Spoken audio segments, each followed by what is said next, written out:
moment-là, Lola ressent au plus profond de ses tripes qu'elles ne doivent pas descendre les escaliers parce qu'au fond de la cave, les attend sûrement quelque chose d'étrange. Amis du jour, amis du soir, bonjour, bonsoir. Bienvenue dans Le Vendre est froid.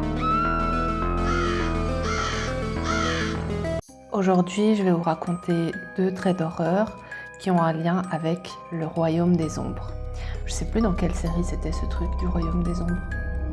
Mais bref. Alors, la première histoire, c'est l'histoire d'une fille qu'on va appeler Lola. Lola, quand elle était petite, sa mère lui disait tout le temps de ne pas aller à la cave dans sa maison. Donc de ne pas aller dans le sous-sol de sa maison. Et quand Lola demandait à sa mère pourquoi, sa mère lui répondait que dans le sous-sol, il y avait les personnes de l'ombre. En fait, Lola, elle pensait que c'était juste un prétexte que sa mère lui donnait pour qu'elle n'aille pas dans le sous-sol. Peut-être parce qu'elle avait peur qu'elle se blesse ou qu'elle ne touche à certaines affaires. Donc voilà, le temps passe, Lola grandit, elle a 12 ans et c'est là que, pour la première fois de sa vie, ses parents vont la laisser seule à la maison. En fait, ils voulaient se faire une soirée en couple sans l'avoir dans les pattes, on va dire. Et donc, ils ont décidé de sortir. Et comme elle était, selon eux, assez grande pour rester toute seule à la maison, ils l'ont laissée à la maison. Donc voilà, Lola, elle est là, tranquille, en train de regarder la télé, jusqu'à ce qu'elle entende un bruit, comme une espèce de brouhaha, comme des gens qui parlent un peu au loin. Mais le truc, c'est que il n'y a personne à la maison. Donc là, elle se fige et elle ne sait pas quoi faire. Elle éteint la télé et elle attend d'entendre à nouveau des bruits. Elle n'entend pas de bruit, mais elle appelle quand même ses parents pour leur expliquer la situation. Et un peu plus tard, ses parents arrivent. Ils font un tour de la maison pour voir si quelqu'un est rentré dans la maison ou autre. Et en fait, non, il n'y a personne. Donc ils la rassurent, ils la mettent au lit. Une fois dans son lit, sa mère va lui dire bonne nuit et va éteindre les lumières sans fermer la porte de sa chambre et va retourner elle-même dans sa chambre à coucher qui est de l'autre côté du couloir. Donc là, à ce stade-là, la maison est plongée dans le noir, éclairée seulement par la lueur de la lune qui entre à travers la fenêtre de la chambre de Lola. Et ce qui va se passer, c'est que à un moment, Lola, elle va regarder dans le couloir, donc éclairée par la lune, et elle va y voir des silhouettes qui bougent. Et à nouveau, elle va entendre un très léger brouhaha provenir du couloir, provenir de ces silhouettes. Et là, elle va stresser et elle va se dire mais tout à l'heure j'ai entendu ce bruit, c'est sûr que ça venait de la télé, c'est pas possible parce que quand j'ai coupé la télé, il y avait plus de bruit. Mes parents sont rentrés, ils ont regardé partout, il y avait personne. Donc elle s'est dit qu'elle a dû stresser et que voilà, c'était un tour joué par son esprit. Donc qu'est-ce qu'elle fait? Elle se cache sous la couette, ce qu'on fait tous quand il y a ce genre de menace, bien sûr. Parce que bien sûr c'est ça qui va nous protéger. Enfin bref. Elle enfouit sa tête sous sa couette. Elle prend un moment pour respirer un peu, genre 5-10 secondes, et elle ressort sa tête de la couette, mais le truc c'est que les ombres elles sont toujours là en fait. Mais cette fois les ombres elles sont plus dans le couloir, elles sont dans sa chambre. Et là, elle commence à hurler. Elle hurle « Maman !» Et ses parents accourent quoi, ils allument la lumière et il n'y a rien. À ce moment-là, Lola elle pense avoir vécu l'expérience la plus terrifiante de sa vie. Mais le truc c'est qu'elle ne sait pas que 3 ans plus tard, il va encore se passer quelque chose. Nous sommes 3 ans plus tard, Lola a 15 ans et elle reste à la maison avec sa cousine qu'on va appeler sa cousine Gizem. Elle reste à la maison avec sa cousine Gizem parce que leurs parents, donc les parents de Lola et les parents de Gizem, vont à une soirée entre amis un peu plus loin dans le voisinage.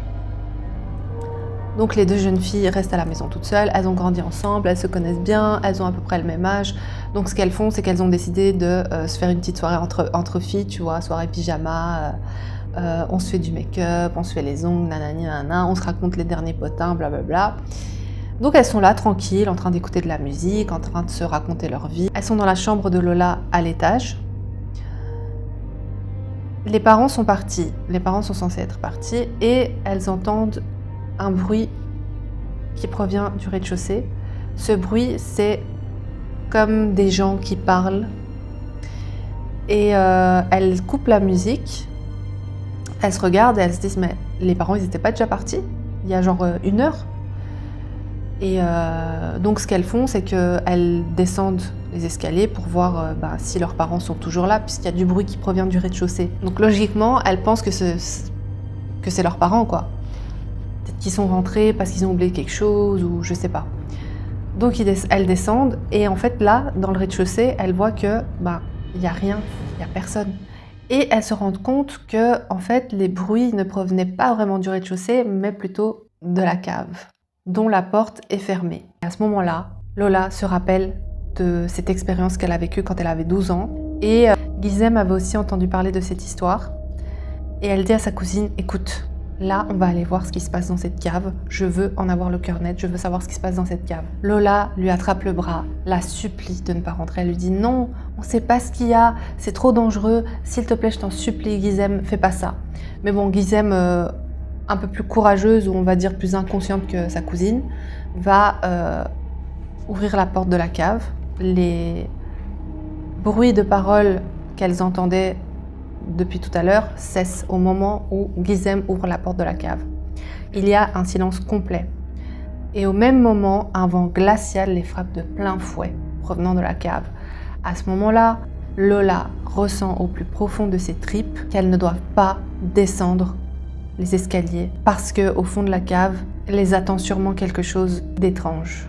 Avant que Lola n'ait le temps de dire quelque chose, Guizem est déjà en train de descendre les escaliers, en criant des trucs du genre « Eh oh, y a quelqu'un? Vous êtes qui? Qu'est-ce que vous faites là? Nanani, nanana » Et en fait, pour pas rester toute seule dans le rez-de-chaussée parce qu'elle a peur, Lola va emboîter le pas et suivre sa cousine.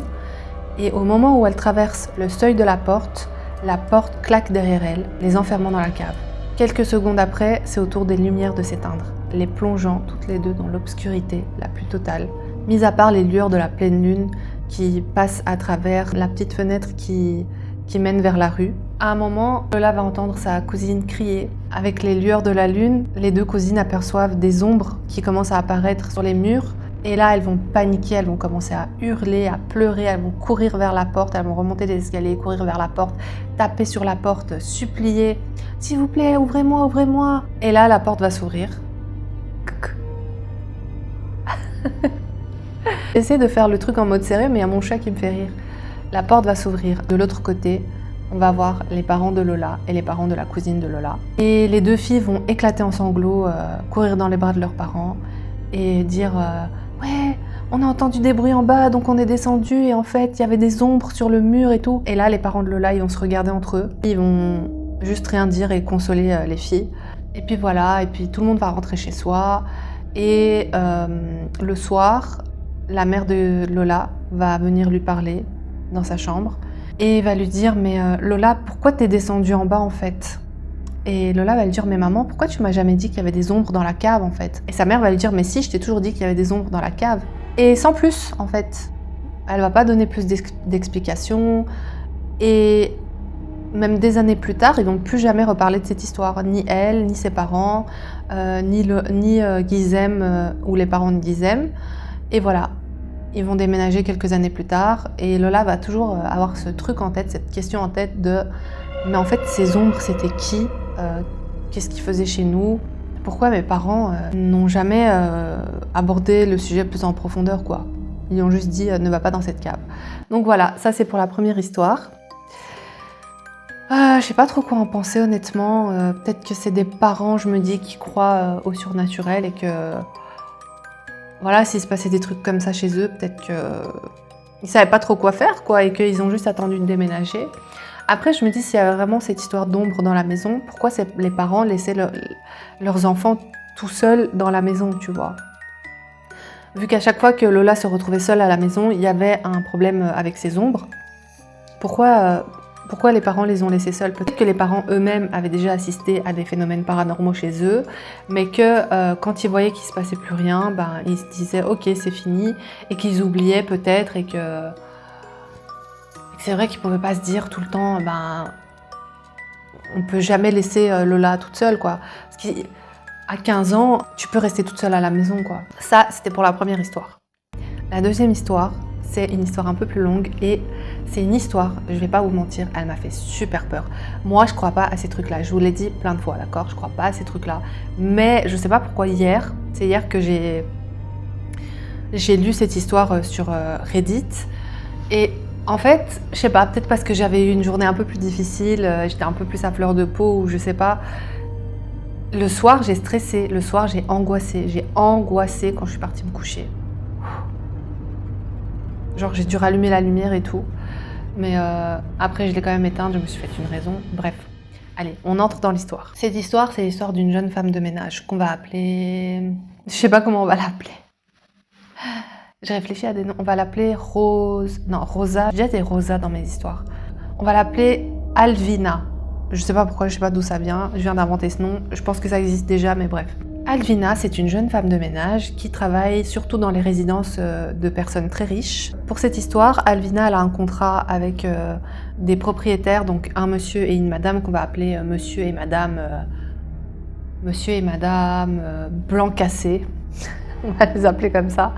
Monsieur et madame Blancassé qui ont une cinquantaine d'années, qui sont des gens d'allure assez sobre, qui ont une vie assez discrète, mais qui sont hyper riches. Donc Alvina va aller nettoyer leur maison et elle décrit un peu la maison. C'est une très grande maison, ça lui prend quasi une matinée pour nettoyer cette maison.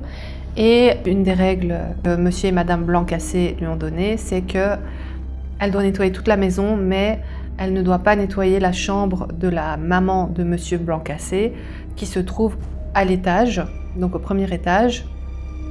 En fait, ce qu'il explique, c'est que sa maman, elle aime pas trop croiser des personnes inconnues, des étrangers, etc. Qu'elle a son propre staff médical parce qu'elle n'est pas en très bonne santé. Elle a son propre staff médical qui vient quand il faut et d'autres personnes qui nettoient sa chambre quand il faut, quoi. Voilà. Il explique que sa mère, c'est quelqu'un qui est alité depuis un certain moment.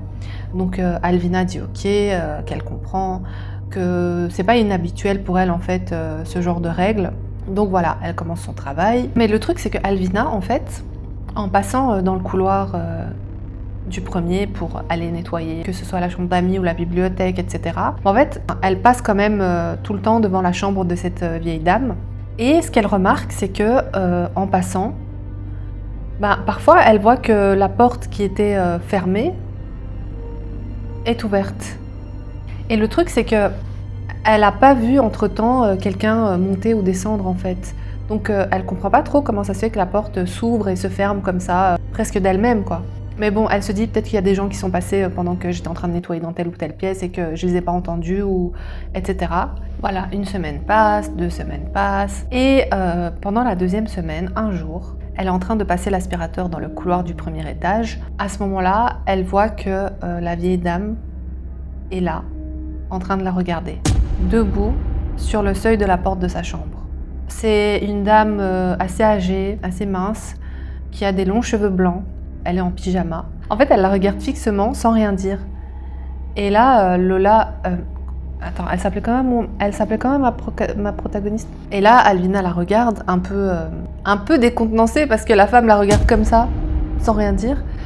Mais bon, elle se dit ouais, c'est une vieille dame malade, bon. Et elle la regarde et elle lui dit « Bonjour madame, ça va ?» Et la femme continue de la regarder sans répondre. Et à ce moment précis, son fils, monsieur Blancassé, monte les escaliers en disant à Alvina « Je vous ai apporté des serviettes, vous en aviez besoin, je crois ?» Alvina tourne la tête vers lui et au moment où elle tourne à nouveau la tête vers la chambre de la vieille dame, celle-ci a disparu. Et elle dit à monsieur Blancassé « Ah, ben c'est chouette, je savais pas que votre maman se sentait un peu mieux. » Et là, monsieur Blancassé, il la regarde en mode genre, qu'est-ce que tu racontes, tu vois. Enfin, il dit rien, mais il la regarde en mode voilà. Il comprend pas qu'est-ce qu'elle veut dire, il regarde dans la chambre et il dit bah non, ma mère, elle est alitée depuis des mois. Elle s'est jamais levée en fait depuis des mois. Et là, Alvina, elle sent quelque chose à l'intérieur d'elle qui lui crie, mais c'est pas normal ce qui se passe en fait, tu vois. Elle sent quelque chose d'étrange. Elle sent que quelque chose d'étrange se passe parce que même quand elle voit le mec sa manière de rester là, sa posture, sa manière de la regarder, elle sent qu'il y a un truc un peu bizarre qui se passe en fait. Comme un espèce de non-dit. Elle se pose pas plus de questions finalement les jours suivants et puis elle continue de faire son ménage quoi. Mais le truc c'est que les jours suivants, ça continue quoi. Elle a encore ce truc de voir la porte qui s'ouvre alors qu'elle était fermée tout à l'heure. Et même parfois elle entend des voix dans la chambre. Des voix qui proviennent de la chambre. Comme si c'était des sortes de conversations, mais pas vraiment des conversations. Parce qu'en fait, elle entend seulement une voix très basse qui parle. Et elle n'arrive pas vraiment à distinguer les mots qu'elle entend. Mais elle ne comprend pas trop ce qui se passe parce qu'elle se dit « Mais c'est quoi cette voix? Moi, je vois jamais personne rentrer dans cette pièce. Est-ce que c'est l'infirmière? Est-ce que c'est quelqu'un d'autre ?» Elle ne comprend pas. Mais le truc le plus perturbant, en plus de toutes ces choses, de toutes ces petites choses accumulées, c'est que parfois, quand elle rentre dans une pièce, en fait, elle sent une odeur de putréfaction qui envahit toute la pièce, mais pendant un temps déterminé, genre pendant à peu près 30 secondes, et puis ça disparaît. Donc toutes ces petites choses accumulées, ça fait que c'est très bizarre, quoi. Enfin, je sais pas ce que vous auriez fait, moi je trouve ça très bizarre. J'aurais vraiment stressée. Un jour, alors que Alvina est en train de changer les draps de la chambre d'amis, elle entend la vieille dame rigoler. Un rire un peu discret, mais qui a beaucoup dérangé Alvina, parce que c'était comme un rire où genre... tu vois, quand tu ris de manière complice avec quelqu'un, parce que tu sais qu'il se passe un truc en mode private joke, tu vois. Elle sentait que c'était un rire comme ça, comme si elle riait à quelqu'un qui parlait avec elle. Mais Alvina n'avait pas entendu de bruit en fait, à ce moment-là. Elle avait juste entendu la vieille dame qui riait. Mais soit elle rit toute seule, soit elle rit avec quelqu'un qui lui fait des blagues, tu vois. À ce moment-là, Alvina, depuis la chambre d'amis, va jeter un œil dans la chambre de la vieille dame. Et là, elle va apercevoir une ombre qui se mouvoie dans la chambre de la vieille dame. C'est pas une ombre qui est projetée par genre la lumière du couloir ou par autre chose. Et c'est une ombre très bizarre parce que elle n'est pas collée sur le mur.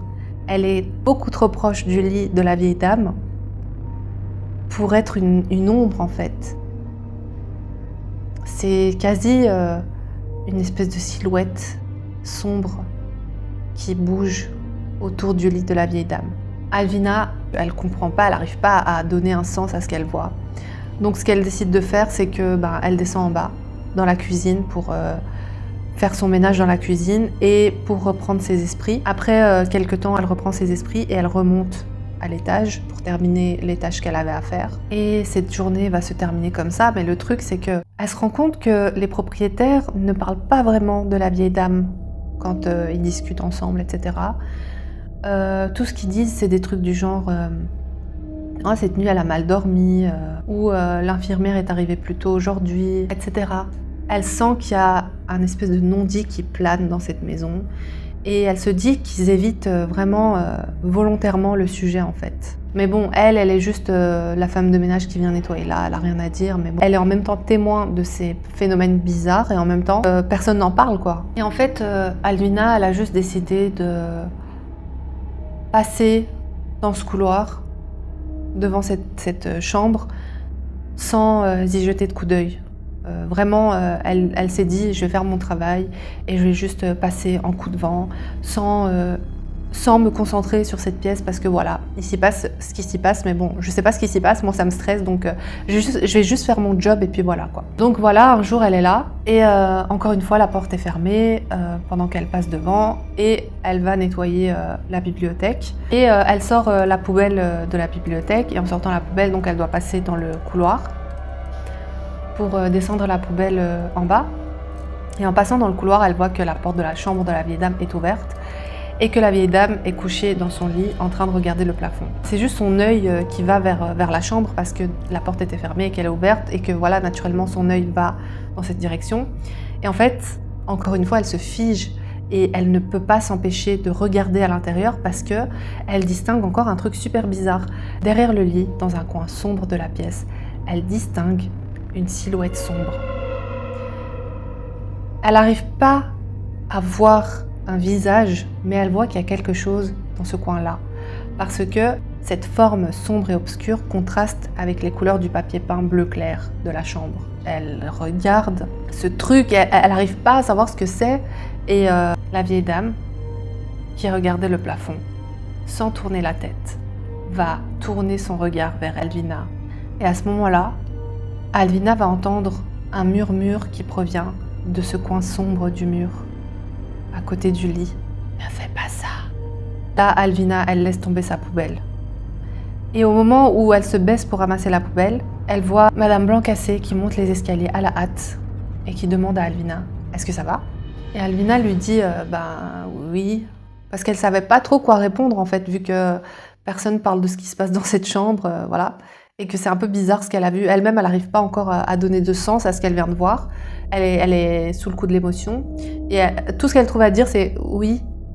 Et en fait, à ce moment-là, la femme, Madame Blancasset, regarde dans la chambre. Puis elle regarde à nouveau Alvina. Et elle ne lui pose pas plus de questions et elle repart. À ce moment-là, Alvina, elle se dit « Je vais nettoyer ce premier étage en mode turbo avant le déjeuner, comme ça c'est fait. Comme ça je descends en bas, là où je me sens plus en sécurité, genre. » Et en fait, en faisant ça, alors que d'habitude, parfois elle mettait ses écouteurs ou quoi, elle écoutait de la musique, etc. Là, rien du tout. Elle veut être consciente de son environnement à 100% au cas où on ne sait jamais ce qui se passerait, quoi. Elle est en train de nettoyer une des tables de la bibliothèque quand elle a commencé à entendre pour la première fois, de manière très distincte, la voix de la vieille dame. Non, pas elle. À ce moment-là, Alvina s'est figée. Elle a entendu une autre voix qui ne parlait pas beaucoup plus fort que la vieille dame, mais un tout petit peu plus fort. Alvina ne distinguait pas tous les mots prononcés par cette voix, mais elle savait que c'était pas la voix de la vieille dame, c'était une voix distincte. Cette voix ne provenait pas du couloir. Elle provenait de la chambre de la vieille dame. À ce moment-là, Alvina, elle réfléchit plus. Elle court dans le couloir. Et pendant qu'elle passe dans le couloir, elle voit la porte de la chambre de la vieille dame s'ouvrir d'elle-même. Alors, elle ne peut pas s'empêcher de regarder à l'intérieur. Et là, elle voit la vieille dame, cette vieille dame qui était censée être alitée depuis des mois, qui est assise bien droite sur son lit. Et la vieille dame, elle n'est pas en train de regarder Alvina, qui est toute stressée dans le couloir. Elle est en train de regarder au pied de son lit. Donc, naturellement, Alvina aussi va regarder à cet endroit-là. Et là, au pied du lit, elle voit quelque chose de replié. Elle voit juste une partie de cette chose qui se tient là. Elle ne sait pas si c'est un bras, une épaule, et elle distingue aussi la forme d'une tête, comme si quelqu'un était accroupi là, la tête baissée, mais l'angle de sa tête est beaucoup trop proche du sol pour que ce soit une position naturelle. Cette chose était accroupie là, dos à la porte. Et puis, la vieille dame regarde Alvina et elle lui fait un grand sourire. Mais pas le sourire tendre qu'une vieille dame pourrait faire à une jeune femme qui passe par là, ni un sourire confus. Plutôt le genre de sourire que quelqu'un fait quand il sait quelque chose que toi tu ne sais pas. Et puis la vieille dame dit à Alvina « Tu arrives à chaque fois quand il a faim. » Ok, c'est bon. Alvina, elle se rue vers les escaliers, elle descend en bas et là, direct, elle croise Madame Blancasset qui lui tend une liasse de billets. Sans qu'Alvina n'ait ouvert la bouche, elle lui dit « Voilà ton argent pour la journée. » Mais elle n'était même pas censée savoir qu'Alvina avait terminé son travail à ce moment-là. Elle était même pas censée savoir qu'Alvina était en train de partir à ce moment-là. Mais bon, elle a dû comprendre, vu qu'il se trame des choses bizarres dans cette maison. Et puis voilà, Alvina, elle répond pas, quoi. Elle prend son argent, elle se casse, elle va dans sa voiture et elle se dit « Plus jamais je reviens ici ». Et c'est la première fois de sa vie qu'elle n'a pas honoré un de ses contrats. Elle n'est pas revenue le lendemain. Quelques jours plus tard, elle reçoit des appels de ce couple. Elle n'y répond pas. Puis elle reçoit des SMS qui lui disent « Est-ce que vous allez revenir la semaine prochaine ?» Blablabla, comme si de rien n'était. Et Alvina les bloque. Et voilà, elle décide que plus jamais elle ne retournera dans cette maison. Voilà, je sais pas ce que vous avez pensé de cette histoire. Moi, je pense que ce couple savait très bien ce qui se tramait dans cette maison. Et que Alvina, ça allait être sûrement la prochaine victime de ce truc-là dans la pièce, quoi. Et peut-être que même La vieille dame, peut-être qu'elle était malade à cause de ce machin, tu vois. Je sais pas. Est-ce que vous avez aimé cette histoire? Moi, cette histoire, elle m'a fait trop peur. C'est cette histoire-là en particulier qui m'a fait peur en fait. Et qui m'a un peu empêché de dormir cette nuit. Dites-moi ce que vous avez pensé de cette histoire. Est-ce que vous avez aimé cette vidéo? Dites-moi ce que vous pensez de ces histoires d'ombres qui parlent, qui bougent dans la maison, je sais pas quoi. Est-ce que vous y croyez? Est-ce que vous y croyez pas? Et voilà, je vous dis à plus pour la prochaine vidéo. Salut!